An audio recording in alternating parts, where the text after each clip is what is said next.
Students, हम कर रहे हैं इंग्लिश ग्रामर लेटर्स और आज का हमारा लेटर है write a letter to your friend condoling the death of his mother. अपने दोस्त को उसकी वालदा की वफ़ात पर ताज़ियत के लिए ख़त लिखें। ये दोस्त की मदर वफ़ात पा चुकी हैं तो दोस्त की ताज़ियत करने के लिए ख़त लिखना है। तो लेटर स्टार्ट करते हैं। तो लेटर का सबसे पहले लिखा जाता है कि हम लिखते हैं किस जगह पर बैठे होते हैं, शहर का डेट क्या होती है। सो हम तो बैठे हैं एग्जामिनेशन में, एग्जामिनेशन हॉल में एग्ज़ाम दे रहे हैं। तो एग्जामिनेशन हॉल के वाले से हम इसका लिखेंगे। सबसे पहले लिखते हैं एग्जामिनेशन हॉल, हॉल का कैपिटल आगे कॉमा, फिर लिखते हैं शहर का नाम। शहर का नाम लिखने की ज़रूरत नहीं है, जस्ट हम लिखेंगे सिटी ABC क्लोज कर देंगे।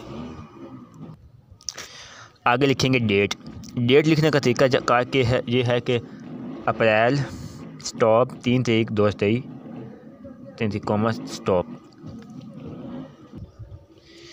डियर नदीम, अस्सलाम वालेकुम। आई एम शॉक्ड, यानी मुझे धक्का लगा, टू हेयर सुनकर अबाउट योर मदर डेथ, मुझे आपकी वालदा की वफ़ात के बारे में सुनकर सदमा हुआ। It is a great loss for you and your family, ये आप और आपके ख़ानदान के लिए बहुत बड़ा सदमा है। Your mother was a really noble lady, noble lady कहते बहुत ही शरीफ मोहब्बत भरी नेक खातून। आपकी वालदा वाकई एक नेक खातून थी। I can not forget her motherly love, उनकी मावराना मोहब्बत को फरमोश नहीं कर सकता हूँ। ठीक है। My sympathize are with you, मेरी हमदर्दियाँ आपके साथ हैं। Have courage and patience to bear this loss, इस सदमे को बर्दाश्त करने के लिए हौसला और सब्र रखें।